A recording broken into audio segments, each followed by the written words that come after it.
इंटेलेक्टाइज में आपका स्वागत है। पिछले वीडियो में हम लोगों ने पृथ्वी के आंतरिक संरचना के बारे में अध्ययन किया था। उसी क्लास को आगे बढ़ाते हुए, क्योंकि उसमें हम लोगों ने जो आंतरिक संरचना की विभिन्न परतें थी उसके बारे में आज हम लोग चर्चा शुरू करने जा रहे हैं। तो टॉपिक है हमारा, कंटिन्यू रहेगा टॉपिक, पृथ्वी की आंतरिक संरचना। ठीक है, तो हम लोगों ने पृथ्वी की आंतरिक संरचना को जानने के क्या क्या सूत्र थे इसके बारे में हम लोगों ने डिस्कस किया। प्राकृतिक स्रोत, अप्राकृतिक स्रोत, प्रत्यक्ष स्रोत, अप्रत्यक्ष स्रोत, इन सबों के बारे में चर्चा की। ठीक है, और सबसे प्रमुख सूत्र क्या है हमारा? भूकंप विज्ञान। भूकंप के दौरान भूकंपीय तरंगें निकलती हैं जो 3 प्रकार की होती हैं, प्राथमिक तरंगे, द्वितीयक तरंगे और धरातलीय तरंगे। मुख्य रूप से 2 तरंगे जिन्हें भूगर्भिक तरंगे कहा जाता है, प्राथमिक तरंगे और द्वितीय तरंगों को हम लोग क्या कहते हैं? भूगर्भीय तरंगे कहते हैं। और उन भूगर्भीय तरंगों द्वारा अपनाए गए मार्गों के आधार पर हम पृथ्वी के आंतरिक संरचना के बारे में पता लगाते हैं। ठीक है, तो हम लोगों ने देखा था, डायग्राम के अनुसार देखा था कि एक निश्चित कोण के पश्चात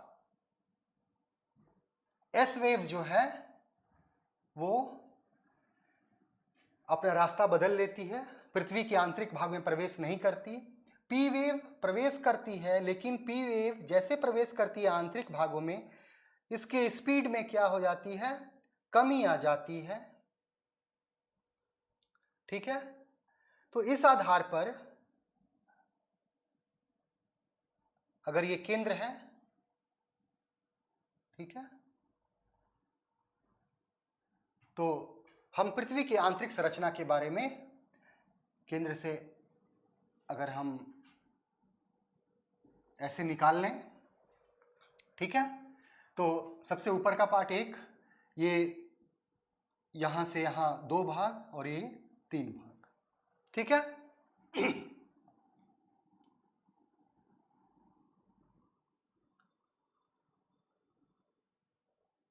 ये ऊपर का भाग है,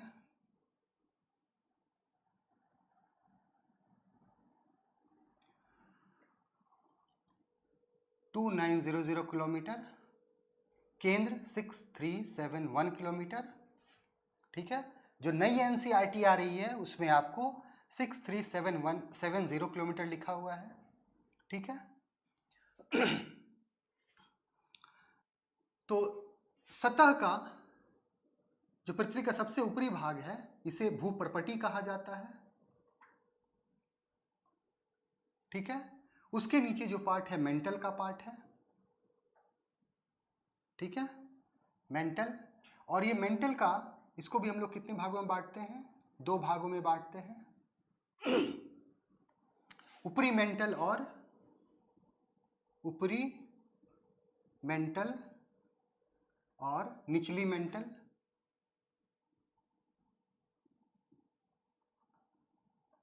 ठीक है, उसी तरह जो कोर का भाग है इसको भी हम लोग क्या कहते हैं? ये जो 2900 से लेकर के 6300-7100 किलोमीटर तक की जो गहराई है इसे हम लोग कोर या क्रोड कहते हैं।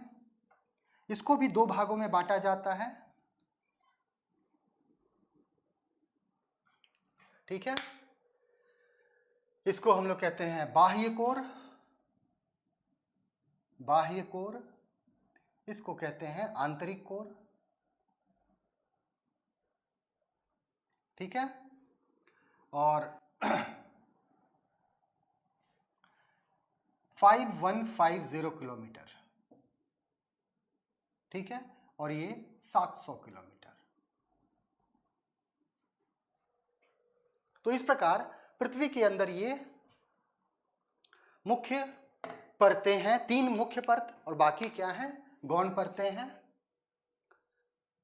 यानी कि ऊपरी जो सबसे ऊपर है भूपर्पटी, उसके नीचे आपको मेंटल 2900 किलोमीटर की गहराई तक, और 2900 किलोमीटर से लेकर के पृथ्वी के केंद्र तक जो पृथ्वी का जो भाग है, परत है, उसे कोर कहा जाता है। अब हम एक एक के बारे में चर्चा करने जा रहे हैं। सबसे पहले कौन सा है? भूपर्पटी। भूपर्पटी जो है ये पृथ्वी का सबसे ऊपरी सतह है, ठीक है।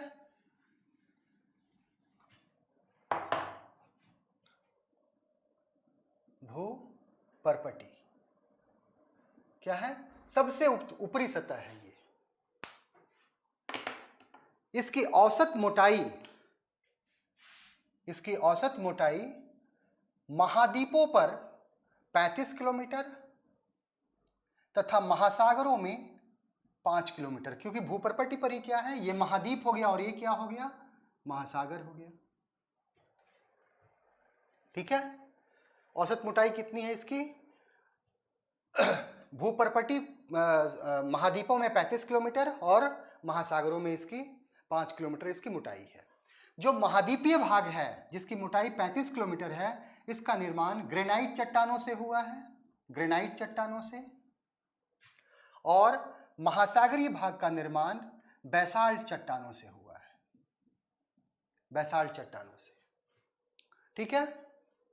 देखिए जो महाद्वीपीय भाग है जिसकी औसत मोटाई आपको 35 किलोमीटर के आसपास है, ये महाद्वीपीय भाग जो है वो में सिलिका और अल्मुनियम से युक्त चट्टानों की मात्रा ज़्यादा है। वहीं जो बेसाल्टिक जो सागरीय भाग है, यहाँ के चट्टानों में सिलिका और मैग्नीशियम जैसे खनिजों की मात्रा ज़्यादा होती है, ठीक है। अब देखिए जो भूपर्पटी है, भूपर्पटी के 75% भाग पर 75% भाग पर क्या है, अवसादी चट्टानें फैली हुई हैं। अवसादी चट्टानों का क्या है, फैलाव है। निर्माण ग्रेनाइट चट्टानों से हुई है, ग्रेनाइट और बेसाल्ट चट्टानों से, लेकिन उसकी सतह के ऊपर जो है उसके 75% भाग पर, महाद्वीपीय भाग के 75% भाग पर अवसादी चट्टानें फैली हुई हैं, ठीक है। अब एक और चीज देखिए, भूपर्पटी को 2 भागों में बांटा जाता है,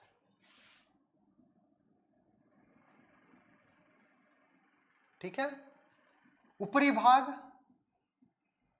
और निचली भाग। अब क्यों बांटा गया है?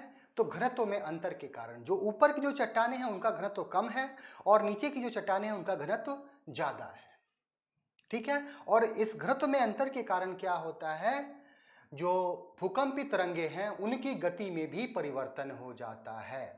तो भूकंपों की गति, भूकंपीय लहरों की गति में परिवर्तन के कारण भूपर्पटी को 2 भागों में बांटा जाता है, ऊपरी भाग और निचली भाग, ठीक है। ऊपरी भाग जो है और निचली भाग को अंतर को विभाजन करने वाली एक असंबद्धता है, जिसे हम लोग क्या कहते हैं, कोनार्ड असंबद्धता, कोनार्ड असंबद्धता। कोनार्ड एक वैज्ञानिक थे, साइंटिस्ट थे, जिन्होंने यह पाया कि भूपर्पटी के ऊपरी भाग की चट्टानों तथा निचले भाग की चट्टानों के घनत्व में अंतर है और इसी अंतर के कारण भूकंपीय तरंगों की गति में परिवर्तन हो जाता है, ठीक है। तो कोनार्ड असंबद्धता जो है वो ऊपरी और निचली भूपर्पटी को क्या करती है, विभाजित करती है, ठीक है। और याद रखिएगा कि पृथ्वी की सतह का यह जो सबसे ऊपरी भाग, ऊपरी परत जो है, यही मानव तथा अन्य जीवों हेतु सर्वाधिक उपयोगी है, ठीक है। अब देखिए, जैसे हम भूपर्पटी से नीचे जाते हैं वैसे ही चट्टानों के घनत्व में अंतर हो जाता है और चट्टानों के घनत्व में अंतर के कारण भूकंपीय तरंगों की गति में भी क्या हो जाता है, बदलाव आ जाता है। क्या जाता है, बदलाव आ जाता है। तो जैसे ही भूपर्पटी खत्म होती है वैसे ही क्या होता है, एक पृथ्वी की दूसरी परत शुरू हो जाती है जिसे क्या कहा जाता है, मेंटल कहा जाता है। ठीक है, मेंटल। अब उसके ऊपर क्या है, भूपर्पटी है। तो भूपर्पटी और मेंटल को अलग करने वाली एक पतली परत है जिसे हम लोग क्या कहते हैं, मोहो असंबद्धता। ठीक है, मोहो असंबद्धता जो किसको अलग करती है, भूपर्पटी और मेंटल को। मोहो कौन थे, मोहो साइंटिस्ट। उन्होंने खोजा कि भूपर्पटी में एक निश्चित गहराई के पश्चात भूकंपीय तरंगों की गति में परिवर्तन हो जाता है और उसी परिवर्तन के कारण वैज्ञानिकों ने पाया कि एक विशिष्ट प्रकार की परत भूपर्पटी के नीचे है और जिसका नाम क्या दिया गया, मेंटल नाम दिया गया। ठीक है, मेंटल की गहराई जो है मोहो असंबद्धता से 2900 किलोमीटर की गहराई तक है, 2900 किलोमीटर की गहराई तक। ठीक है, अब देखिए यहां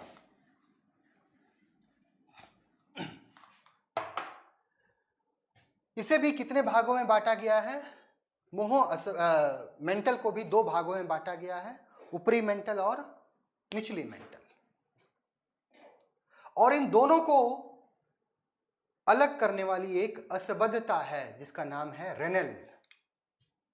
ठीक है, रेनेल असंबद्धता।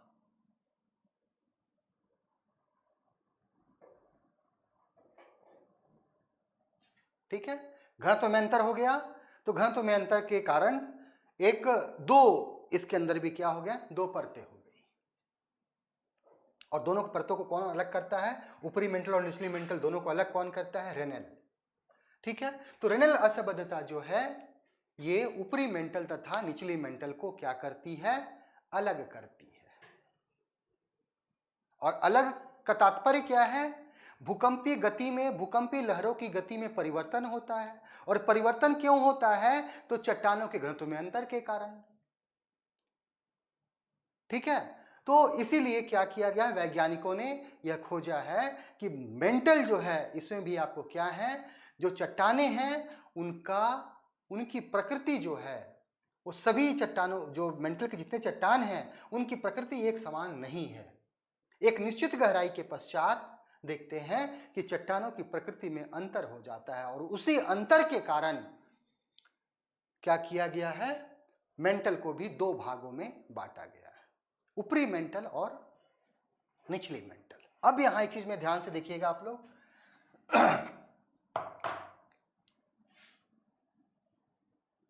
भूपर्पटी, ठीक है, मेंटल, ये आपको ऊपरी मेंटल। अब देखिए ये ऊपरी मेंटल है और ये निचली मेंटल है।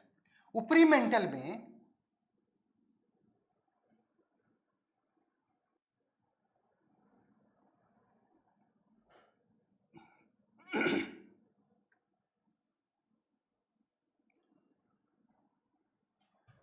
ऊपरी मेंटल में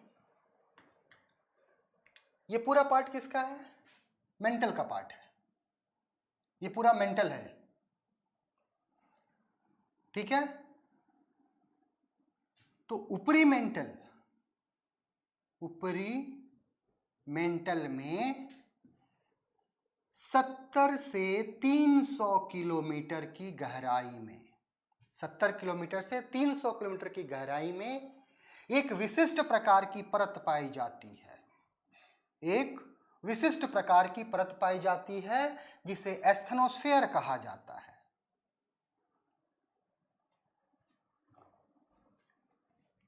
ओके, इसे क्या कहते हैं? एस्थेनोस्फेयर।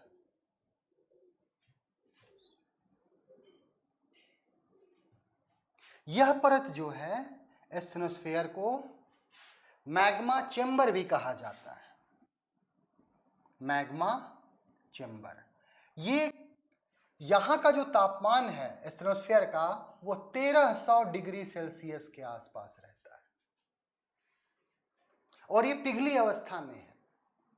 और यही जो है एस्थेनोस्फेयर ये मैग्मा चेंबर कहलाता है और ज्वालामुखी क्रिया के अंतर्गत जो मैग्मा पृथ्वी की सतह से निकलता है उसका स्रोत भी क्या है? यही एस्थेनोस्फेयर है। और ये किस अवस्था में है? तरल अवस्था में। ठीक है, अब याद रखिए, देखिए ये ये ऊपर का पार्ट क्या हो गया? भूपर्पटी। भूपर्पटी, ठीक है। ये ऊपरी भूपर्पटी प्लस ऊपरी मेंटल का ऊपरी भाग, यानी कि ये कौन सा है? ये जो है ऊपरी मेंटल का ऊपरी भाग है। ठीक है, तो भूपर्पटी तथा ऊपरी मेंटल का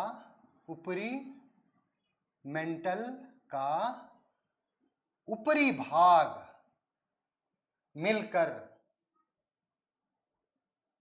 स्थल मंडल का निर्माण करता है। ठीक है, लिथोस्फेयर, स्थल मंडल। तो स्थल मंडल में क्या क्या आ गया?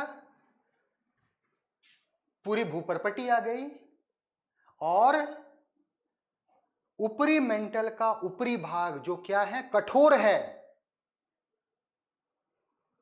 ठीक है ना, जो कठोर अवस्था में है, क्योंकि ऊपरी मेंटल का ऊपरी भाग के नीचे ही क्या है आपको? एस्थेनोस्फेयर है जो लिक्विड अवस्था में, तरल अवस्था में। ठीक है ना, तो भूपर्पटी तथा ऊपरी मेंटल का ऊपरी भाग जो तरल अवस्था में नहीं है, ठोस अवस्था में, उसी को क्या कहा जाता है? उन दोनों को मिलाकर हम स्थल मंडल कहते हैं। और एस्थेनोस्फेयर जो लिक्विड है, सेमी लिक्विड अवस्था में है, ठीक है, जो स्टिकी है, तरलावस्था में है, उसे हम लोग क्या कहते हैं? मैग्मा चेंबर और एस्थेनोस्फेयर कहते हैं। ठीक है, तो ये याद रखना है आपको। 2900 किलोमीटर की गहराई तक क्या है? ऊपरी मेंटल है, पूरी मेंटल है। 2900 किलोमीटर की गहराई तक क्या है? भूपर्पटी के नीचे, यानी कि मोहो असंबद्धता से लेकर 2900 किलोमीटर की गहराई तक मेंटल नामक परत पाई जाती है। ठीक है, अब आते हैं, अब याद रखिएगा इसका,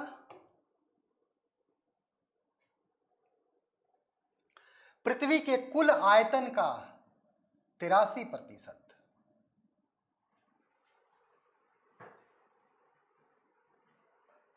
कुल द्रव्यमान का 83%,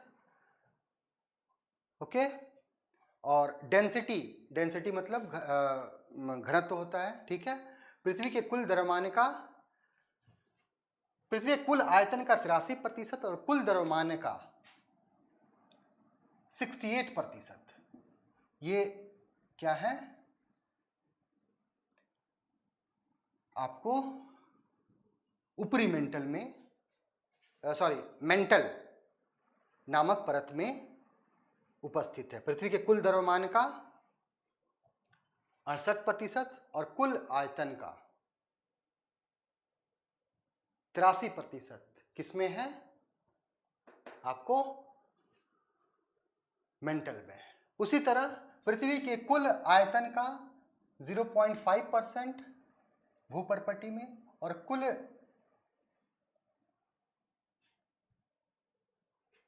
द्रव्यमान का 0.2% और आयतन का 0.5% किसमें है? भूपर्पटी में।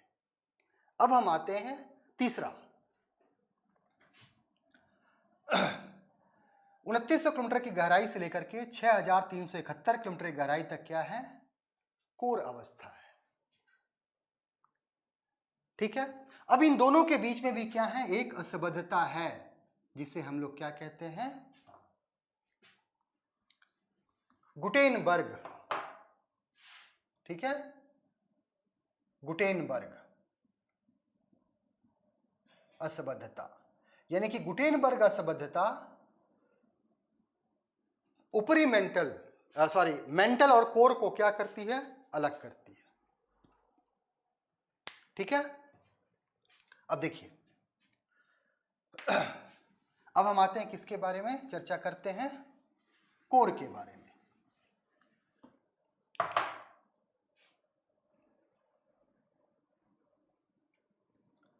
कोर 2900 से लेकर 6371 किलोमीटर। इसको भी हम लोग क्या करते हैं? ऊपरी कोर, बाह्य कोर। ऊपरी कोर नहीं कहते हैं, इसको हम लोग क्या कहते हैं? बाह्य या बाहरी कोर, आउटर कोर कहते हैं। आउटर कोर 5150 किलोमीटर, और ये आंतरिक कोर। आपको मैंने बताया था ये पृथ्वी है, और यहां से एक निश्चित गहराई के पश्चात, यानी कि 102 डिग्री के पश्चात, कहां से? अधिकेंद्र से 102 डिग्री कोण के पश्चात एस तरंगे मुड़ जाती है, पृथ्वी के केंद्र में प्रवेश नहीं कर पाती। अब आप ये बताइए कि एस तरंगे क्यों नहीं प्रवेश कर पाती होगी? क्योंकि मैंने बताया था कि एस तरंगों का एक विशिष्ट गुण होता है, और वो गुण क्या है? कि यह तरल माध्यम में प्रवेश नहीं करती, या तरल माध्यम से होकर नहीं गुजरती। ठीक है। तो यहां देखें तो एस वेव यहां नहीं पहुंच पा रही है, अर्थात ये जो भाग है, बाहरी भाग जो है पृथ्वी का, कोर का जो बाह्य भाग है, ये किस अवस्था में होगा? यहां नहीं पहुंच पा रही है। एस तरंगे जो है नहीं पहुंच पा रही है। इससे स्पष्ट, यहां देखिए, फिगर से देखिए, यहां से मुड़ गई है, वो प्रवेश नहीं कर पा रही है। अब प्रवेश नहीं की, इसका कारण क्या हो सकता है? इसका कारण यही हो सकता है ना कि वहां कोई क्या हो, वहां ठोस माध्यम ना हो, क्योंकि अगर ठोस माध्यम रहता तो सीधे सीधे निकल जाती हो, क्योंकि ठोस माध्यम से तो प्रवेश करती है वो। तो इससे यह स्पष्ट होता है कि जो पृथ्वी का बाह्य कोर है वो ठोस अवस्था में नहीं है, बल्कि पिघली अवस्था में है। किस अवस्था में है? पिघली अवस्था में, मॉल्टन फॉर्म में है। अब प्रश्न उठता है कि यहां क्यों है, फिर पिघला क्यों अवस्था, पिघली अवस्था में कैसे बन गया वो? क्योंकि जब हम लोगों ने जब सूत्र देखा था, दबाव देखा था, टेम्परेचर के बारे में जब पढ़ा था, उसमें बताया था कि प्रत्येक 32 मीटर की गहराई पर 1 डिग्री टेम्परेचर में वृद्धि होती है। अगर उस हिसाब से नीचे जाया जाए तो 2900 किलोमीटर की गहराई तक जाते जाते टेम्परेचर जो है वो बहुत ज्यादा हो जाएगा, और उस अवस्था में सब कुछ क्या हो जाएगा? पृथ्वी का आंतरिक भाग पूरी तरह पिघल जाएगा। लेकिन 2900 किलोमीटर तो क्या है? ठोस अवस्था है, वहां तक एस तरंगे तो जाती है। ठीक है। तब यह प्रश्न उठता है कि जब बाह्य कोर पिघला हुआ क्यों है, तो याद रखिएगा, जब पृथ्वी ठंडा हो रही थी तो ठंडा होने के क्रम में कभी क्या हुआ कि कुछ हीट जो है वो पृथ्वी के बाहर निकल ही नहीं पाया, वो अंदर ही क्या हो गया? फंस गया, ट्रैप हो गया। और वही कारण, उसी कारण क्या है? पृथ्वी का जो बाहरी कोर है वो किस अवस्था में हो गया? तरल अवस्था में हो गया, जिसको क्या कहा जाता है? प्रीमॉर्डियल हीट कहा जाता है। यानी कि वह हीट, वह ताप जो पृथ्वी के ठंडा होने, क्योंकि पृथ्वी पहले क्या था? आग का गोला था, धीरे धीरे ठंडा हुआ, और ठंडा होने के क्रम में क्या हुआ कि कुछ जो हीट है, जो ताप था, वो पृथ्वी के बाहर निकल ही नहीं पाया, बल्कि उसी में क्या हो गया, ट्रैप हो गया, जिसके परिणाम स्वरूप पृथ्वी का आंतरिक भाग जो है वो कोर का जो बाह्य कोर है वो किस अवस्था में रह गया, पिघली अवस्था में रह गया। ठीक है, अब पिघली फिर यहां क्या हो गया, कठोर अवस्था में आ गई, ठोस अवस्था में आ गई। तो इसके बीच में क्या है, एक असंबद्धता है, जिसका नाम क्या कहते हैं, जिसे हम लोग कहते हैं लेहमन असंबद्धता। लेहमन असंबद्धता। उसके नीचे का जो भाग है वो ठोस अवस्था में है और ये तरल अवस्था में है, ये ठोस अवस्था में है। ठीक है, यहां आयरन और निकल की मात्रा बहुत ज्यादा है, इसलिए कोर को हम लोग क्या कहते हैं, नीफे भी कहते हैं। नीफे मतलब निकल और आयरन दोनों की मात्रा यहां बहुत ज्यादा है, और चूंकि ये दोनों क्या हैं, मैग्नेटिक मटेरियल हैं, अर्थात चुंबकीय गुण वाले क्या हैं, खनिज हैं, सॉरी अयस्क हैं, मिनरल हैं, मिनरल्स हैं, इसलिए ये क्या होता है, भारी हैं और इनका घनत्व भी क्या है, बहुत ज्यादा है। तो ये क्या रहा, आपको पृथ्वी के तीनों जो सतह है, पृथ्वी के सतह के जो नीचे जो तीनों परतें हैं उनका क्या है, एक विश्लेषण है। ठीक है, संपूर्ण पृथ्वी के आयतन का 16% तथा द्रव्यमान का 32%। ठीक है, कहां है, कोर में है। आपको मैंने बताया था कि भूप्रपटी में पृथ्वी के कुल आयतन का 0.5%, कुल द्रव्यमान का 0.2%, वॉल्यूम और मास यहां किसका था, 83%, 68%,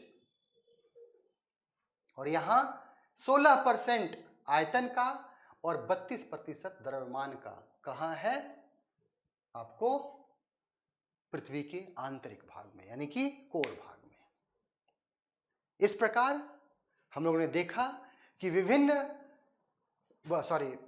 भूकंप के दौरान निकलने वाली भूकंपीय तरंगों के गमन पथ के आधार पर वैज्ञानिकों ने, भूगोलवेताओं ने, भूगर्भ शास्त्रियों ने पृथ्वी के आंतरिक भागों को 3 वर्गों में बांटा है, 3 परतों में बांटा है, और तीनों का विश्लेषण हम लोगों ने क्या किया, अभी देखा। ठीक है, तो पृथ्वी की आंतरिक संरचना का टॉपिक हमारा क्या होता है, समाप्त होता है। इससे संबंधित प्रश्न क्या आ सकते हैं, तो लिख लीजिए। सबसे पहला जो प्रश्न आ सकता है कि भूकंप विज्ञान के आधार पर पृथ्वी के आंतरिक संरचना का उल्लेख करें। पहला प्रश्न यह बन सकता है। दूसरा प्रश्न क्या बन सकता है कि भूकंप छाया क्षेत्र से आप क्या समझते हैं। ठीक है, भूगर्भिक तरंगों, या फिर इसको ऐसे लिख लीजिए कि भूकंपीय क्षेत्र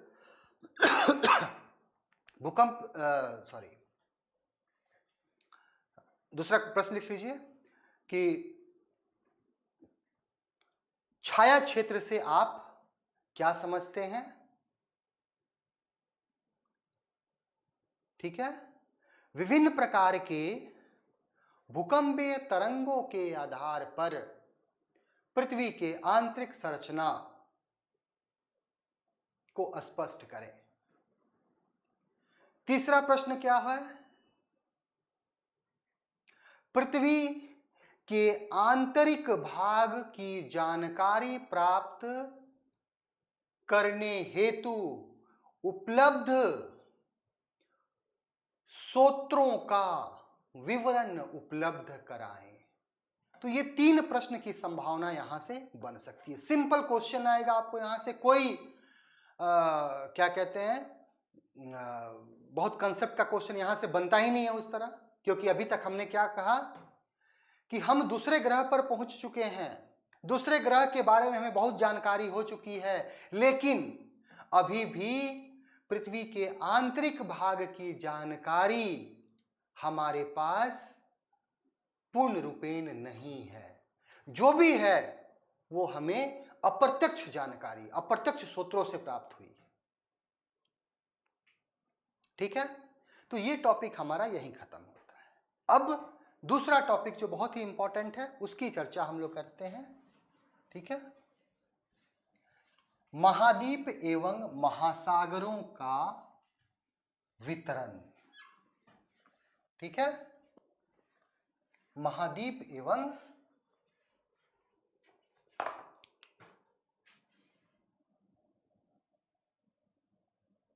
महासागरों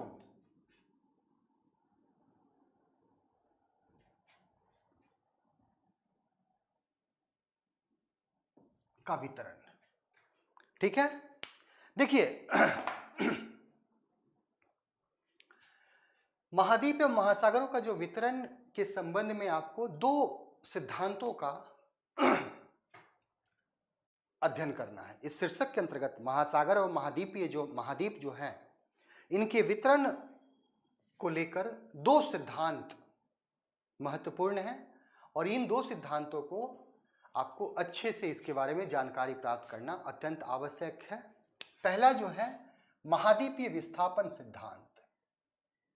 महाद्वीपीय विस्थापन सिद्धांत 2014 में या 13 में सीधे सीधे इससे क्वेश्चन पूछे जा चुके हैं। ठीक है, कि महाद्वीपीय विस्थापन सिद्धांत से आप क्या समझते हैं और किन साक्ष्यों द्वारा इस सिद्धांत की पुष्टि की गई है। यही क्वेश्चन था, सिंपल क्वेश्चन। 11वीं क्लास के एनसीईआरटी जो है भौतिक भूगोल के सिद्धांत, उसमें आप अगर खोलेंगे तो बहुत अच्छा लिखा हुआ है, वही छाप देना था एग्जाम में जाकर। दूसरा प्लेट विवर्तनिकी सिद्धांत। प्लेट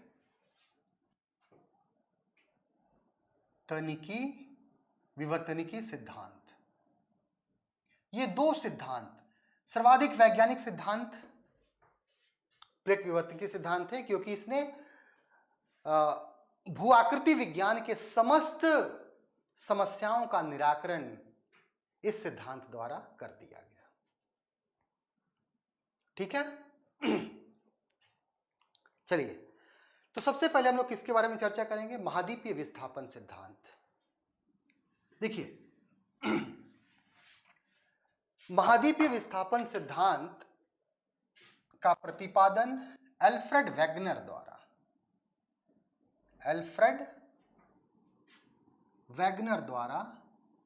1915 में किया गया। ठीक है, देखिए महाद्वीपीय विस्थापन सिद्धांत जो ये कहता है, वेगनर कहते हैं कि संपूर्ण महाद्वीप जो थे पहले आपस में क्या थे, सब एक दूसरे से जुड़े हुए थे। ठीक है, यानी कि एक सुपर कॉन्टिनेंट था, एक बहुत बड़ा कॉन्टिनेंट था और उसमें सभी महादेश जितने भी आज महाद्वीप हैं सभी आपस में जुड़े हुए थे और उसका नाम क्या दिया उन्होंने? पेंजिया नाम दिया। Pangaea, supercontinent. ये जो पेंजिया था ये चारों तरफ से विशाल जल राशि से घिरा हुआ था।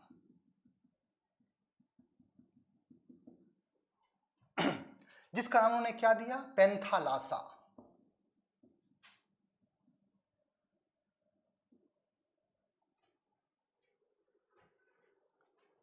ठीक है, अब देखिए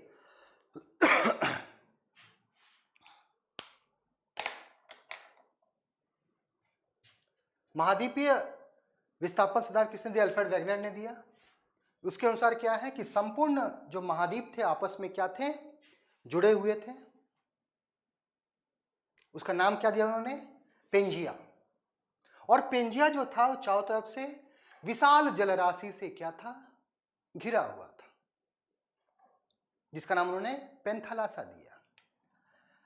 वैगनर आगे कहते हैं कि यह जो पेंजिया था यह दो भागों में क्या हो गया,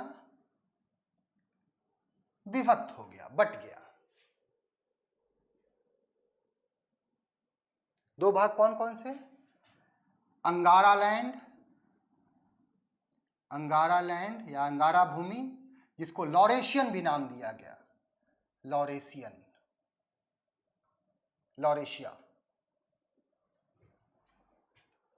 और दूसरा गोंडवाना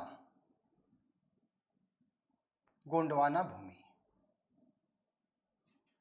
बीच में क्या हो गया, पानी चला गया और इसका नाम दिया गया टैथिस सागर का खुलना, टैथिस सागर का खुलना, ओपनिंग ऑफ टैथिस सी। आज जहां हम लोग खड़े हैं दिल्ली में है, पूरा उत्तर भारत का विशाल मैदान, पूरा हिमालय पर्वतीय क्षेत्र, आज जहां है वहां पहले यही टैथिस सागर था। ठीक है। फिर कालांतर में क्या होता है कि बाद में अंगारा लैंड भी दो भागों में विभक्त होता है। बाद में अंगारा लैंड दो भाग में बंटता है।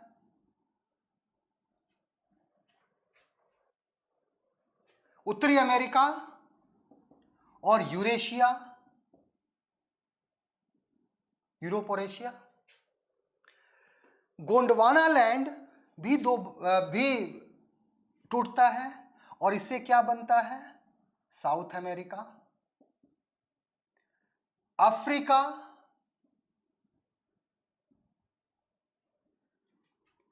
ओके, पेनिनसुलर इंडिया, ठीक है, प्रायद्वीपीय भारत बनता है, ऑस्ट्रेलिया बनता है, ठीक है, और अंटार्कटिका बनता है।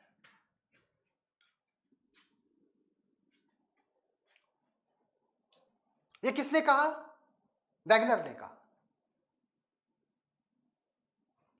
पहले महाद्वीप जो पेंजिया था, पेंजिया क्या था, सुपर कॉन्टिनेंट, सभी महाद्वीप आपस में जुड़े हुए थे और इनका क्या हो जाता है, विभाजन हो गया। कैसे हुआ, क्या हुआ, इनके बारे में कुछ उन्होंने खास नहीं बताया, बस कहा कि टूट गया। क्या बना, अंगारा लैंड और गोंडवाना लैंड। ठीक है। जब ये भूमि बनी तो अंगारा लैंड पुनः फिर, और बीच में पानी चला गया जिसका नाम क्या पड़ा, टैथिस सागर का खुलना। अब देखिए ये अंगारा लैंड पुनः दो भागों में, अंगारा लैंड दो भागों में पुनः बट गया, नॉर्थ अमेरिका और यूरेशिया, यूरोप और एशिया का भाग। और गोंडवाना लैंड विभाजित होकर के क्या बना, दक्षिण अमेरिका, अफ्रीका, प्रायद्वीपीय भारत और ऑस्ट्रेलिया तथा अंटार्कटिका। बीच में पानी चला गया तो north America, Eurasia, south America और अफ्रीका, इनके बीच वो पानी जो गया उससे बना अटलांटिक महासागर। अफ्रीका और इंडिया के बीच जो जल गया, पानी गया, और भारत के जो प्रायद्वीप भारत के पूरब की तरफ जो पानी गया उससे इंडियन ओशन बना। चारों तरफ जो पानी गया पूरब और पश्चिम में, उससे पैसिफिक सागर बना, प्रशांत महासागर बना। नॉर्थ अमेरिका और यूरेशिया के ऊपर जो पानी गया उससे आर्कटिक सागर बना, ठीक है, और अंटार्कटिका के आसपास दक्षिणी सागर का निर्माण हुआ। तो इस प्रकार क्या है, महाद्वीप बन गए, महासागर बन गए। अब यहां एक चीज और देखिए, वैगनर का कहना है कि ये जो महाद्वीप हैं ये एक दूसरे से क्या हो रहे हैं, दूर जा रहे हैं, इनका विस्थापन हो रहा है, और विस्थापन जो है वो दो दिशाओं में हो रहा है। वैगनर कर रहे हैं, मैं नहीं कर रहा। कि ड्रिफ्ट हो रहा है, इनमें प्रवाह हो रहा है, महाद्वीपों में प्रवाह हो रहा है, माने कि ये तैर रही हैं। और तैराव किस तरफ है? पश्चिम दिशा की तरफ और विषुवत रेखा की तरफ।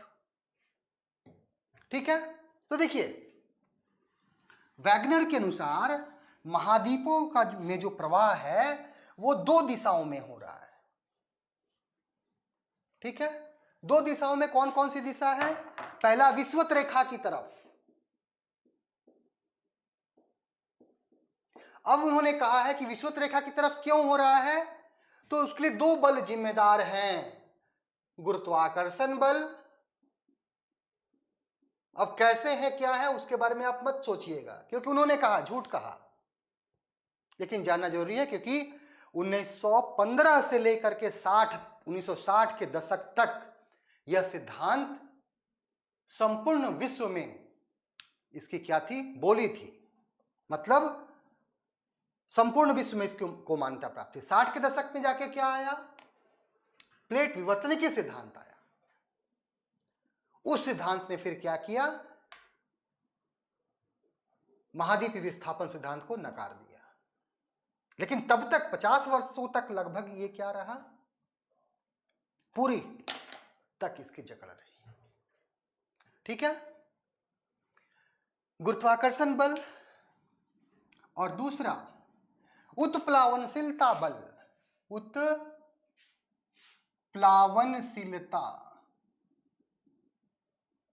Force of buoyancy.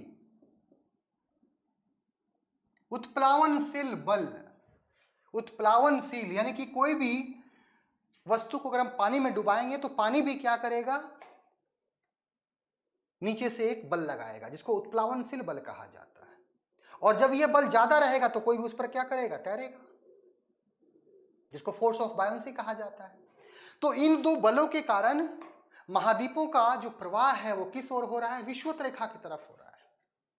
और दूसरा प्रवाह किस तरफ हो रहा है? पश्चिम की तरफ प्रवाह हो रहा है, पश्चिम दिशा में प्रवाह हो रहा है। और इसके लिए क्या है? ज्वारीय बल जिम्मेदार है। कौन से बल? ज्वारीय बल, टाइडल फोर्स। ज्वारीय बल वह बल जो चंद्रमा तथा सूर्य द्वारा पृथ्वी की सतह पर लगाया जाता है। इस बल के आधार पर यही बल क्या है? मुख्य रूप से जिम्मेदार है महाद्वीपों के पश्चिम दिशा की ओर प्रवाह। ठीक है, चलिए, तो अभी हम लोगों ने क्या देखा कि ये दो दिशा में प्रवाह हो रहा है। ये हम नहीं कह रहे हैं, कौन कह रहा है? वैगनर साहब कह रहे हैं। ठीक है, अब आगे आते हैं।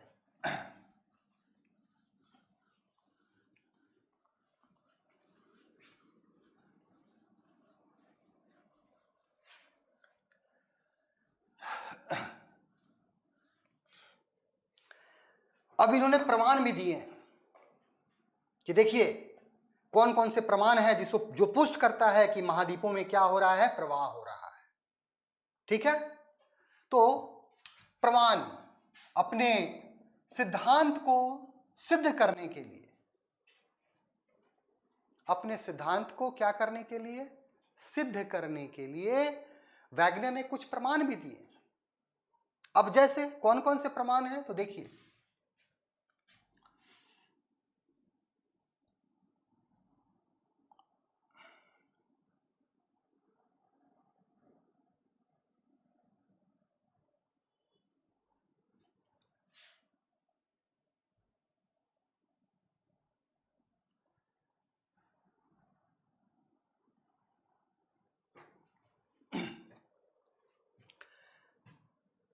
वैगनर ने कहा सबसे पहले कि महाद्वीपों को मिलाया जा सकता है, कि अगर महाद्वीपों को मिला दिया जाए, जोड़ दिया, तो महाद्वीप अपने आप क्या हो जाएगा? सब जुड़ जाएंगे। जैसे देखिए, इसको आसानी से यहां हम लोग क्या कर सकते हैं? मिला सकते हैं। आप मैप खोल के देख लीजिए कि हम नॉर्थ अमेरिका, साउथ अमेरिका और अफ्रीका के तटों को क्या कर सकते हैं? आपस में मिला देंगे, बहुत अच्छा मैच भी कर जाता है। तो पहला प्रमाण यही कहा कि महाद्वीपों के तटों को आपस में मिलाया जा सकता है, और मिलने से ये क्या होंगे? आपस में जुड़ जाएंगे, जिसको उन्होंने क्या कहा? जिगसॉ फिट कहा। जिक्सा फिट। दूसरा प्रमाण क्या देते हैं? ये कहते हैं कि अटलांटिक महासागर के दोनों तटों पर पाए जाने वाले पर्वतों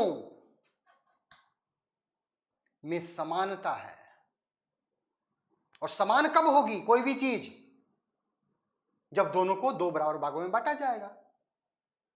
तो उन्होंने कहा है कि हर्सेनियन काल तथा कैलिडोनियन काल के पर्वत जो अटलांटिक महासागर के दोनों तटों पर पाए जाते हैं, दोनों पर्वतों में समानता है।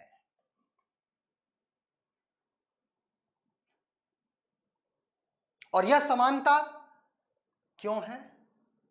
यह समानता इसलिए है क्योंकि अलग हुए हैं तभी समानता हो। सेब को एप्पल को अगर हम दो टुकड़े में बांटे तो दोनों में क्या होगा? समानता रहेगी, बशर्ते कि एक भाग आधा सड़ा ना हो तो। ठीक है। तो दूसरी बात उन्होंने ये कही अपने प्रमाण को पुष्ट, अपने सिद्धांत को सिद्ध करने के लिए। तीसरा प्रमाण क्या दिया कि घाना, ये यहां घाना है, अफ्रीकन कंट्री है, घाना में बहुत अधिक सोना मिलता है। लेकिन घाना में सोना तो प्राप्त होता है, लेकिन घाना के चट्टानों में, घाना के जो चट्टान है उसमें सोना नहीं है। माने वहां की जो भूगर्भिक संरचना है वहां सोना नहीं मिल सकता। लेकिन ब्राजील की जो भूगर्भिक संरचना है वहां सोना मिलता है। तो वैगनर का कहना था कि जो घाना का जो सोना है वो कहां से संबंधित है? ब्राजील के तट से संबंधित है। और ये कैसे संभव हो सकता है? जब वो आपस में मिले हों। ठीक है। उसके बाद टिल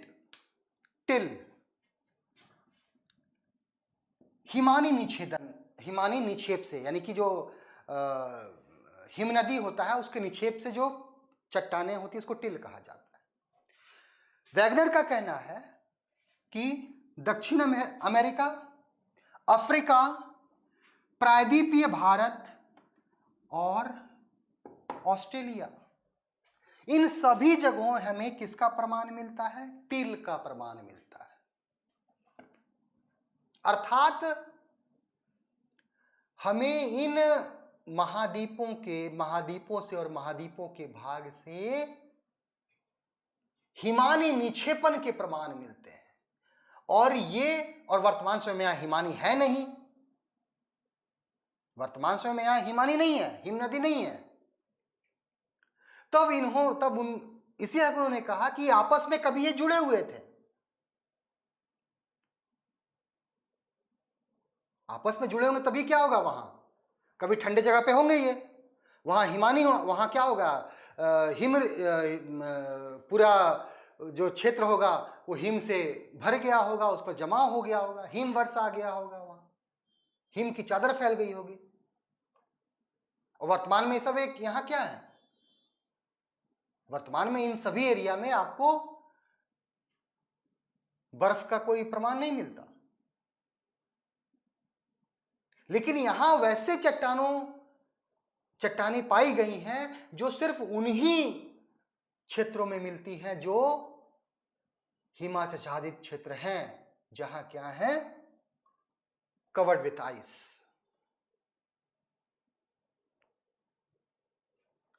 तो यह भी प्रमाण मिलता है।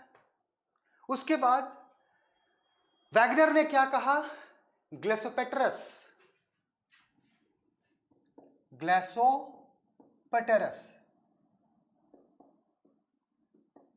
ये वनस्पति है एक प्रकार की। ग्लेसोपेटेरस नामक वनस्पति का दक्षिण अमेरिका, अफ्रीका, प्रायद्वीपीय भारत, ऑस्ट्रेलिया, अंटार्कटिका, इन जगहों पर पाया जाना, इनके प्रमाण, इनके फॉसिल्स जीवाश्म पाया जाना यह स्पष्ट करता है कि ये महाद्वीप आपस में कहीं ना कहीं, कभी ना कहीं जुड़े हुए थे। ठीक है। इसके अलावा लेमिंग का भी एग्जाम्पल दिया। लेमिंग एक बहुत छोटी जीव होती है जो आपको यूरोप में पाया जाता है,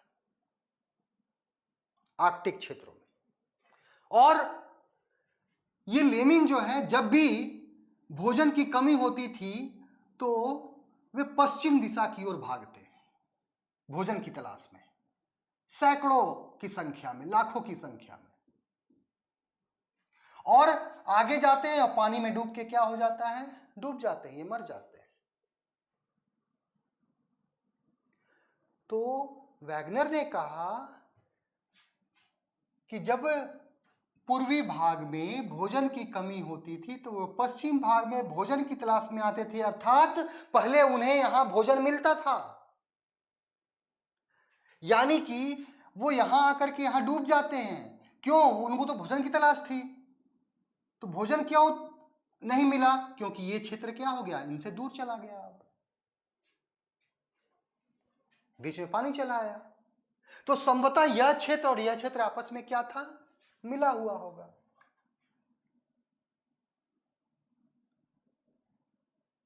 ये भी आपको क्या है, प्रमाण है, लेमिंग का भी प्रमाण है। तो इस प्रकार कई प्रमाणों द्वारा वैगनर ने अपने सिद्धांत को प्रमाणित करने का, सिद्धांत को पुष्ट करने का, सिद्धांत को सिद्ध करने का प्रयास किया। और लगभग 50 सालों तक इस सिद्धांत की तूती बोलती रही संपूर्ण विश्व में। ठीक है। तो हाँ, आप लोग को समझ में आया होगा कि महाद्वीप विस्थापन सिद्धांत क्या कहता है। इसके अनुसार क्या है, महाद्वीपों में प्रवाह हो रहा है, महाद्वीप एक दूसरे से क्या हो रहा है, दूर जा रहे हैं। और उनकी दिशा किसकी तरफ है, पश्चिम दिशा की तरफ और विषुवत रेखा की तरफ। भारत भी क्या है, उत्तर पूर्व की तरफ क्या है, प्रवाह कर रहा है। भारत भी किसकी तरफ प्रवाह कर रहा है, उत्तर पूर्व की तरफ।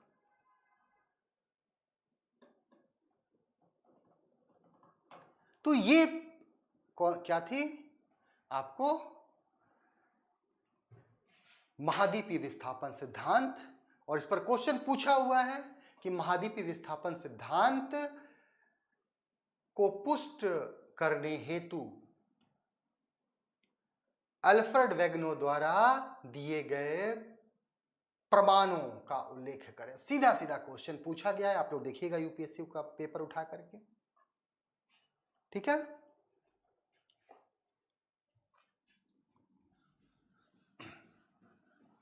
अब जो दूसरा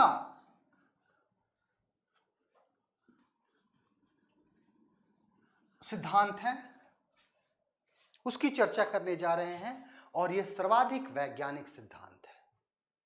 ठीक है, जिसका नाम है प्लेट विवर्तनिकी सिद्धांत। प्लेट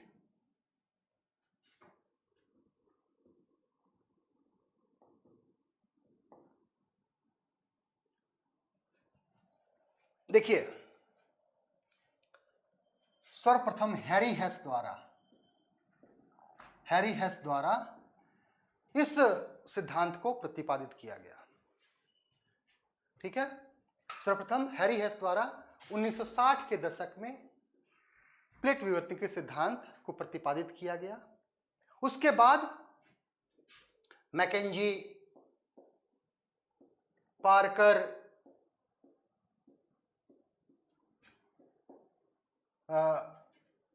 देन होम्स जैसे वैज्ञानिकों ने, भूगोलवेताओं ने इस सिद्धांत की वैज्ञानिक पुष्टि की। ठीक है, इसी और ये जो सिद्धांत है, इस सिद्धांत ने भू आकृति विज्ञान, जियोमॉर्फोलॉजी से संबंधित जो भी समस्याएं थीं उनका वैज्ञानिक विश्लेषण किया। सभी समस्याओं को, लगभग सब जितनी भी समस्याएं थी, सबका निराकरण इस सिद्धांत द्वारा किया गया। और यह सर्वाधिक मान्य सिद्धांत है भूआकृति विज्ञान का। ओके, अब देखिए प्लेट विवर्तन के सिद्धांत कहता क्या है। देखिए, दो चीजें याद रखिएगा।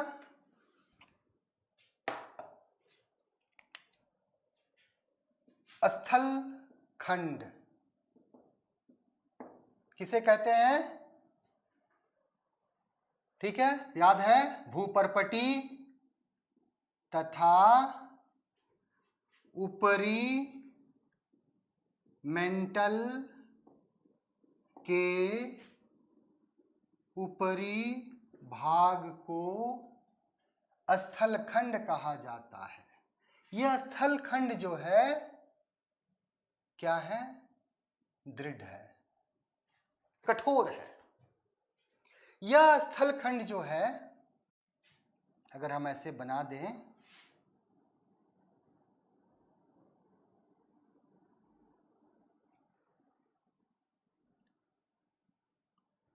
ये कोर, सॉरी, ये क्रस्ट है, ये मेंटल है, और नीचे क्या है? याद कीजिए, याद है, एस्थेनोस्फेयर।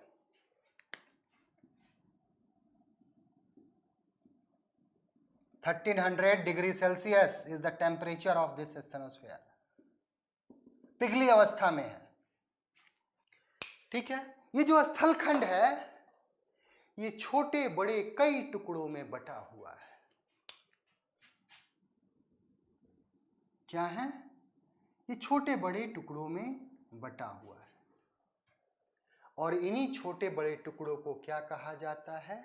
प्लेट कहा जाता है।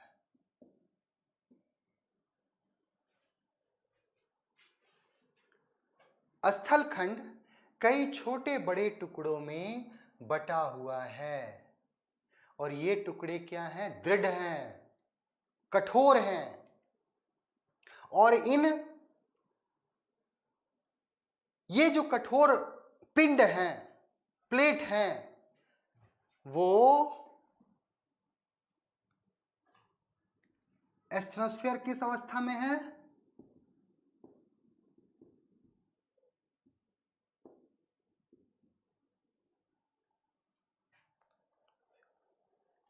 ये पिघली अवस्था में है। ये प्लेट जो है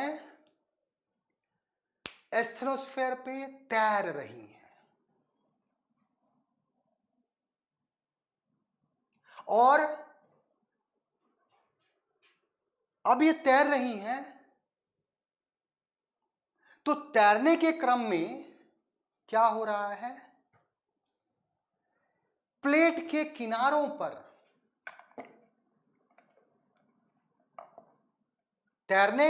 जो तैर रही हैं, इस तैराव का प्रभाव कहां पड़ रहा है? प्लेट के किनारों पर पड़ रहा है। अब प्लेट के किनारे पर प्रवाह के कारण जो प्रभाव पड़ रहा है, उससे प्लेट के किनारों पर कई प्रकार की क्रियाएं होती हैं, जिसको प्लेट विवर्तन की क्रिया कहा जाता है। जैसे भूकंप, ज्वालामुखी, माउंटेन बिल्डिंग माने पर्वत निर्माण जैसी क्या हो रही है? क्रियाएं हो रही है।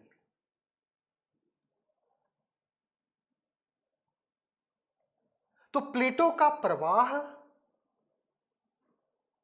प्लेटों की उत्पत्ति, प्रवाह तथा प्रवाह के कारण प्लेटों के किनारों पर होने वाली समस्त क्रिया को विवर्तनिकी क्रिया तथा इससे संबंधित सिद्धांत को प्लेट विवर्तनिकी सिद्धांत कहा जाता है। ठीक है, प्लेट की उत्पत्ति, प्रवाह तथा प्रवाह के कारण प्लेटों के किनारों पर होने वाली संपूर्ण क्रियाओं को प्लेट विवर्तनिकी क्रिया या प्लेट विवर्तनिकी तथा इस क्रिया से संबंधित जो सिद्धांत दिए गए हैं उसे प्लेट विवर्तन की सिद्धांत कहा जाता है। ठीक है। अब इस सिद्धांत के दो आधार हैं, दो आधारों पर इस सिद्धांत की व्याख्या की गई है। पहला आधार क्या है?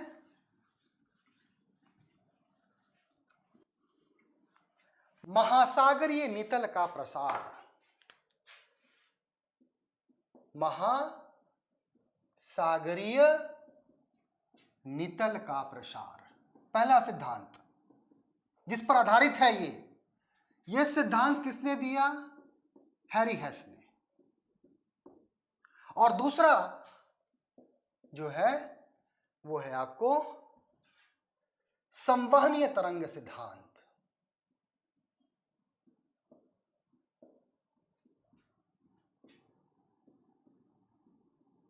आर्थर होम्स द्वारा दिया गया।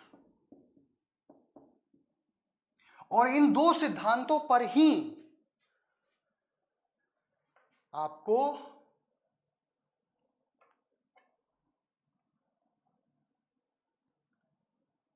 प्लेट विवर्तन के सिद्धांत आधारित है। ठीक है। अब देखिए प्लेट विवर्तन के सिद्धांत के अनुसार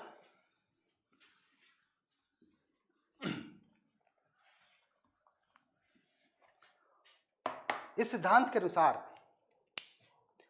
समस्त स्थलखंड, स्थलखंड क्या होता है बता चुका मैं, 7 मुख्य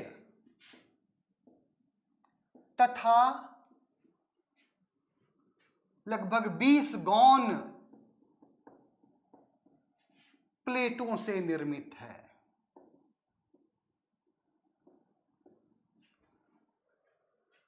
बहुत सारे प्लेट हैं, 7 मुख्य हैं। ठीक है। कौन कौन से मुख्य हैं? उत्तरी अमेरिकी प्लेट, उत्तरी अमेरिकी प्लेट, दक्षिणी अमेरिकी प्लेट, अफ्रीकी प्लेट, यूरेशियाई प्लेट, उसके बाद आपको Indo Australian plate, Indo Australian plate, ठीक है, प्रशांत प्लेट और अंटार्कटिका प्लेट। याद रखिएगा इन सभी प्लेटों में सबसे बड़ा प्लेट प्रशांत प्लेट है और यह पूर्ण रूपेण क्या है? महासागरीय प्लेट है।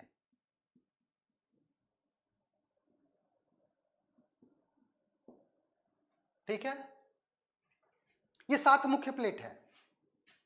गौण प्लेट बहुत सारे हैं, कोकस किलिंग प्लेट है, कोकस प्लेट, उसके बाद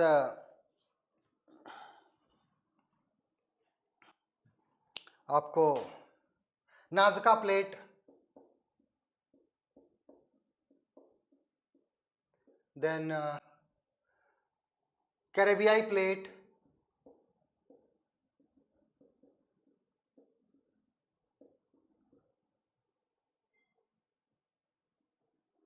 ओके, उसके बाद आपको अरबियन प्लेट,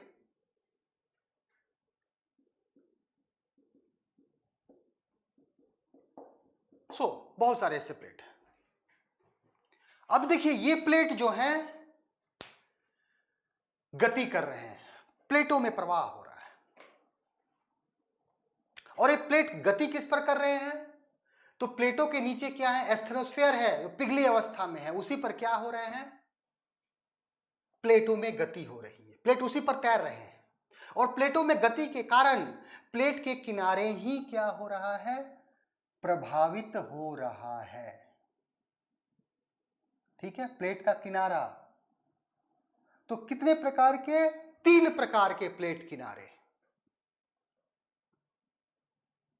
ठीक है। प्लेट का किनारा ही प्रभावित हो रहा है। तो इस सिद्धांत के अनुसार 3 प्रकार के प्लेट किनारों की चर्चा की गई है इस सिद्धांत में। कितने प्रकार के? 3 प्रकार के प्लेट किनारे।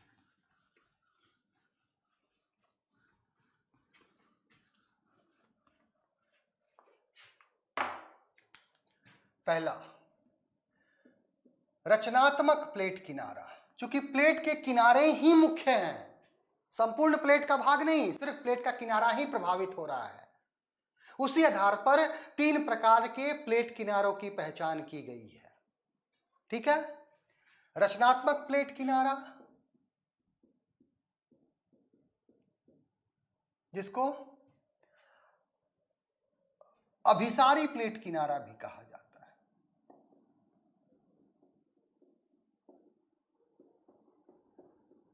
दूसरा, विनाशात्मक प्लेट किनारा,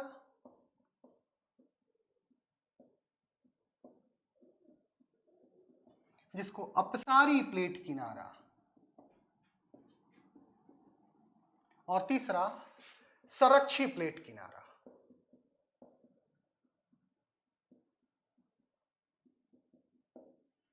तीन प्रकार के प्लेट किनारों की चर्चा की गई है।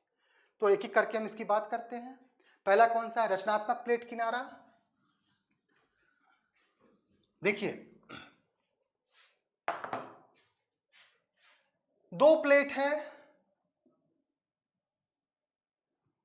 सभी प्लेट आपस में जुड़े हुए हैं, और नीचे क्या है? एस्थेनोस्फेयर है। एस्थेनोस्फेयर में क्या हो रही है? संवहनीय तरंगे उठ रही हैं। गर्म है तो गर्म में क्या होगा? गर्म जब वाटर बॉयल करते हैं, पानी उबालते हैं, तो नीचे से क्या निकलता है? ऐसे ऐसे निकलते रहता है, ऐसे ऐसे बॉयल पानी करते रहता है। ठीक है? तो संवहनीय तरंगे ऐसे जाती है और जाके मुड़ जा रही है, ऐसे गई और इधर मुड़ गई। तो जब क्या हो रहा है? 2 प्लेटें एक दूसरे से दूर जा रही है। ठीक है? जब प्लेटें एक दूसरे से दूर जाएंगी, तब क्या होगा? ये जो मैग्मा है, ये जो मैग्मा है, जो एस्थेनोस्फीयर में जो पिघला पदार्थ है, जिसको मैग्मा चैम्बर भी कहा जाता है, याद है ना? अब ये क्या होगा? यह मैग्मा प्लेट के किनारों के सहारे धरातल पर निकलेंगी।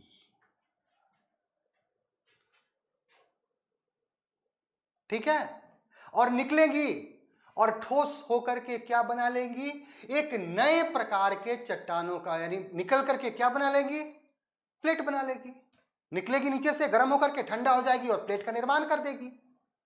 तो इसको क्या कहा गया है? रचनात्मक प्लेट किनारा। क्योंकि 2 प्लेट के किनारों के सहारे क्या हो रहा है? प्लेटों में गति के किनारे के कारण जब 2 प्लेट एक दूसरे से दूर जाते हैं, तो प्लेटों के किनारों से होकर पृथ्वी के सतह के नीचे से मैग्मा तरल अवस्था में जो है वो ऊपर निकलती है और ठंडा होकर एक नए प्लेट का निर्माण करती है। ये निर्माण कहाँ हो रहा है? प्लेट के किनारों पर ही हो रहा है। इसीलिए ऐसे प्लेट जिनके किनारों पर लावा मैग्मा नीचे से निकलकर नए प्लेट का निर्माण करता है, उसे रचनात्मक प्लेट किनारा कहते हैं। ठीक है? 2 प्लेटें एक दूसरे से दूर जा रही है।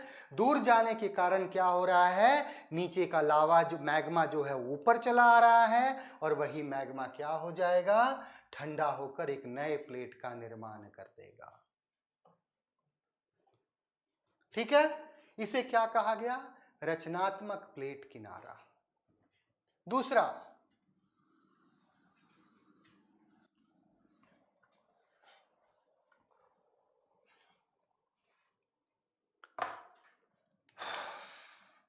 विनाशात्मक प्लेट किनारा।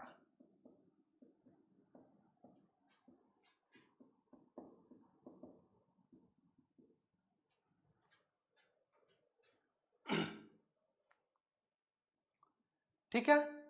जिसको हम लोग क्या कहते हैं? अपसारी।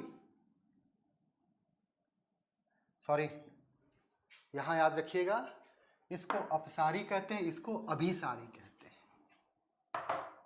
जो रचनात्मक प्लेट को है उसको हम लोग अपसारी प्लेट किनारा कहते हैं, इसको हम लोग अभिसारी कहते हैं, सॉरी अभिसारी। अब देखिए, विनाशात्मक प्लेट किनारा किसे कहते हैं? जब दो प्लेटें एक दूसरे की ओर आती है तो क्या होगा? टकराहट होगा, और टकराहट में क्या होगा? प्लेट के किनारों पर नुकसान होगा, और वहां क्या होगा? प्लेट की बर्बादी होगी, क्षय होगी। ठीक है? तो विनाशात्मक प्लेट किनारा क्या होता है? जब दो प्लेटें एक दूसरे की तरफ आती है तो प्लेटों में क्या होता है? टकराव होती है, कोलिजन होता है। और उस केस में क्या होता है? उस स्थिति में प्लेट के किनारों में क्षति उत्पन्न होती है, और क्षति जब टकराएगी तो क्या होगा? विवर्तन की क्रिया होगी, ज्वालामुखी होगा, प्लेट भूकंप आएगा, वहां क्या होगा? माउंटेन, पहाड़ बनेंगे। अब देखिए, तीन प्रकार की विनाशात्मक प्लेट किनारा, तीन प्रकार के प्लेट होते हैं। जो विनाशात्मक प्लेट किनारा या अभिसारी जो प्लेट मूवमेंट होता है, या हम दूसरे शब्दों में कहें तो विनाशात्मक प्लेट किनारा तीन प्रकार के होते हैं। पहला, या हम कहें तो प्लेटों में जो टकराव है वो तीन प्रकार के देखने को मिलते हैं। पहला प्रकार कौन सा होता है? जब महाद्वीपीय, महासागरीय प्लेट टकराव, प्लेटों में टकराव। अब देखिए, महासागरीय प्लेट मोटा होता है, लेकिन इसका घनत्व क्या होता है? कम होता है। घनत्व क्या होता है इसका? कम होता है, क्योंकि ग्रेनाइट चट्टानों से बना होता है। महासागरीय चट्टान जो है वो महाद्वीपों से पतला होता है, लेकिन इसका घनत्व क्या होता है? ज्यादा होता है। और जब टकराव होगी तो क्या होगा? जो महासागरीय चट्टान है वो नीचे की तरफ चली जाती है, अवक्षेपित हो जाती है। कोई भारी ट्रक और किसमें? कार में टक्कर होता है तो कार उछल जाती है, ये नहीं उछलता, ये नीचे ही तरफ जाता है। ठीक है? जब दो प्लेटें एक दूसरे की तरफ आती हैं तो क्या होगा? प्लेटों में टकराव होगा, और जो भारी प्लेट होगी वो हल्की प्लेट के नीचे चली जाएंगी। और नीचे कहां गई? नीचे क्या है? एस्थेनोस्फीयर है, जिसका तापमान 1300 डिग्री सेल्सियस के आसपास है। तो ये क्या हो जाएगा? पूरा पिघल जाएगा। प्लेट का क्या हो जाएगा? यहां विनाश हो जाएगा। प्लेट क्या हो जाएगा? यहां बर्बाद हो जाएंगी, विनष्ट हो जाएंगी। और यहां ये प्लेट भी, यहां भी क्या होगा? किनारों पर मरोड़ आएगी, यहां भी क्षति होगी। तो यहां क्या होगा? पर्वतों का निर्माण होगा। यहां भी क्या होगा? सिकुड़न हो जाएगी, पर्वतों का निर्माण होगा। जब एक प्लेट कौन सा है? महाद्वीप और महासागर है, तो टूट फूट की क्रिया होगी। पर्वत कब निर्माण हो सकता है? यहां क्या हो सकता है? भूकंप बहुत ज्यादा आएगा। पूरा आपको जापान, इसी देखा जाए, जापान को छोड़ दीजिए, क्या कहते हैं, नॉर्थ अमेरिका और साउथ अमेरिका का पश्चिमी तट जो है इसी प्रकार के हैं। एक तरफ से कौन आ रही है? पैसिफिक प्लेट, प्रशांत महासागर का प्लेट, और नॉर्थ अमेरिका और दक्षिण अमेरिका का प्लेट, दोनों टकरा रही है। वहां पूरा एटलस माउंटेन, एटलस कहते हैं, सॉरी, रॉकी नॉर्थ अमेरिका में और एंडीज साउथ अमेरिका में निर्माण होता है। ठीक है? दूसरा कंडीशन कौन सा है? कि जब महासागरीय प्लेट का टकराव हो, जब दो प्लेटें कैसी हो? महासागरीय, उस केस में क्या होगा कि एक प्लेट थोड़ा सा नीचे चली जाएगी। दोनों का तो समान ही है घनत्व, तो यहां क्या होगा, समुद्री चाप का निर्माण होगा, समुद्री चाप का। समुद्री चाप मतलब समुद्री के जो पर्वत होते हैं।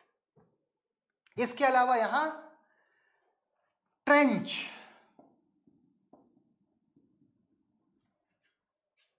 खड्ड का निर्माण होगा समुद्र के सतह पर, और यहां भी क्या होगा, भूकंप आएगा। और सबसे बड़ा एग्जाम्पल कौन सा है आपको, जापान। ठीक है। उसके बाद तीसरा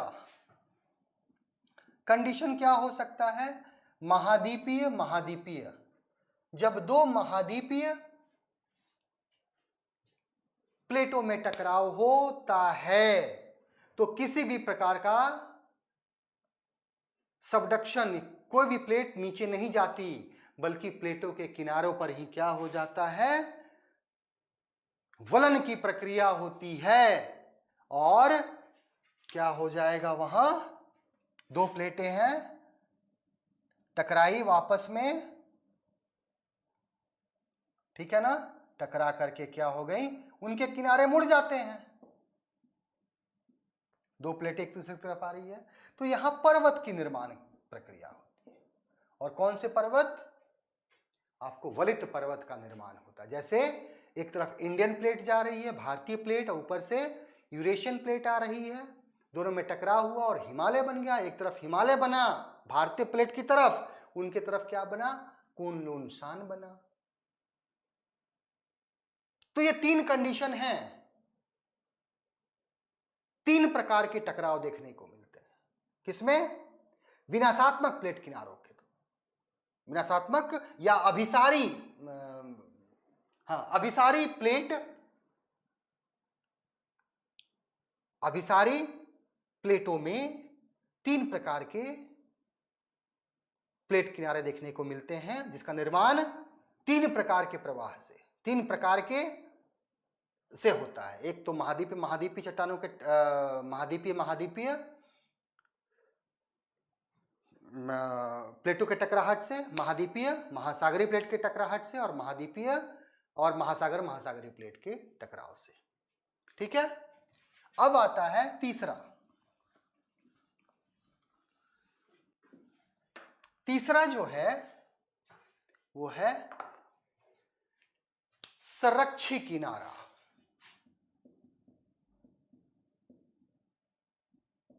संरक्षी किनारा में क्या होता है, प्लेट न तो एक दूसरे की तरफ आती है और न ही एक दूसरे से दूर जाती है, बल्कि प्लेट एक दूसरे पर रगड़ खाती है। ठीक है, एक दूसरे से क्या है, रगड़ खाती है, जिससे न तो किसी प्रकार का कोई प्लेटों के किनारों को क्षति पहुंचती है और न ही कोई नए प्लेटों का निर्माण होता है। ठीक है। तो ये तीन प्रकार के क्या हैं, प्लेट किनारे होते हैं, जिसकी पुष्टि कौन करता है, प्लेट विवर्तन की सिद्धांत। और ये कहता है कि प्रतिवर्ष प्लेटों में जो गति है वो 2.5 सेंटीमीटर से लेकर के 15 सेंटीमीटर के बीच प्लेटों में गति होती है, तथा इस प्लेट की गति का मुख्य कारण क्या है, एस्थेनोस्फेयर में से उठने वाली संवहनीय तरंगे। ठीक है ना, संवहनीय तरंगे, संवहनीय कन्वेक्शनल करंट, संवहनीय तरंगे। ये तरंगे कहां से उठती है, जिस तरह पानी बॉयल करते हैं तो वहां से नीचे से क्या निकलती है, ऐसे तरंगे निकलती हैं, देखिएगा ध्यान से कभी तो। उसी तरह चूंकि एस्थेनोस्फेयर क्या है, पिघली अवस्था में है, 1300 डिग्री सेल्सियस तापमान है वहां, तो वहां से भी क्या होती है, संवहनीय तरंगे निकलती है, और यही तरंगे क्या करती हैं, प्लेटों में गति उत्पन्न करती हैं। तो ये क्या था, प्लेट विवर्तन के सिद्धांत। ये सर्वाधिक वैज्ञानिक सिद्धांत है। इसके अनुसार महाद्वीप प्रवाह नहीं कर रहे हैं, कौन प्रवाह कर रहा है, प्लेट प्रवाह कर रहे हैं, प्लेटों में प्रवाह हो रहा है। अब इसकी कुछ आलोचना भी की जाती है, ये नहीं कि ये सिद्धांत जो क्या है पूरा इसकी कोई में कमी ही नहीं है। सबसे पहली जो बात है कि प्लेटों की संख्या को लेकर के अभी तक कोई माने ये नहीं आया है, क्या कहते हैं, एकमत नहीं है वैज्ञानिक विद्वान जो है कि कितने प्लेट हैं, इसको लेकर के वैज्ञानिकों में विद्वानों में क्या है, मतभेद है। दूसरा, प्लेटों की गति जो जिसके लिए संवहनीय तरंगे मानी जा रही है, इसको लेकर के भी, इसकी उत्पत्ति को लेकर भी बहुत संदेह उत्पन्न किया जाता है।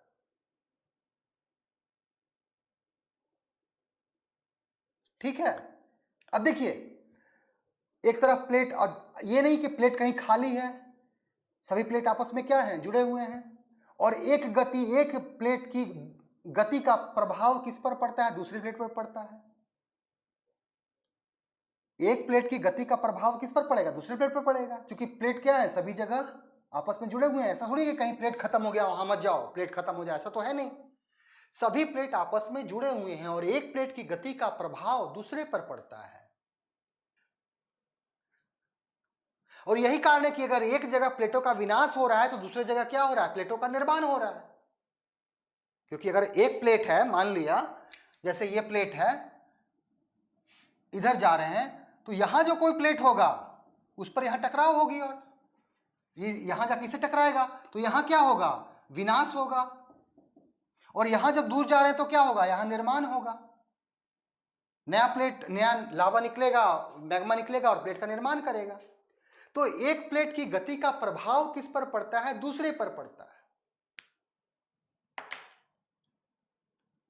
दूसरे पर पड़ता है। यानी कि एक तरफ क्या हो रहा है, दो प्लेटों के किनारे नए प्लेट का निर्माण हो रहा है, दूसरी जगह प्लेट का गति के कारण दूसरे एक क्या हो रहा है, प्लेटों के किनारों का नुकसान हो रहा है। और यही कारण है कि पृथ्वी के संपूर्ण जो परिधि है, सरकमफेरेंस है, उसमें किसी प्रकार की वृद्धि नहीं हो रही है। ठीक है, तो इस प्रकार ये दूसरा सिद्धांत जो है प्लेट विवर्तन के सिद्धांत, ये सर्वाधिक वैज्ञानिक सिद्धांत है। और सभी सिद्धांतों, सभी इसके पहले जितने भी सिद्धांत दिए गए थे भूगर्भ जियोमॉर्फोलॉजी में, भूगर्भ आपको जियोमॉर्फोलॉजी के से संबंधित, भूआकृति विज्ञान से संबंधित जितने भी सिद्धांत दिए गए थे, उसमें यह सिद्धांत जो है उन सिद्धांतों में ये सर्वश्रेष्ठ सिद्धांत है। और यह सभी प्रकार के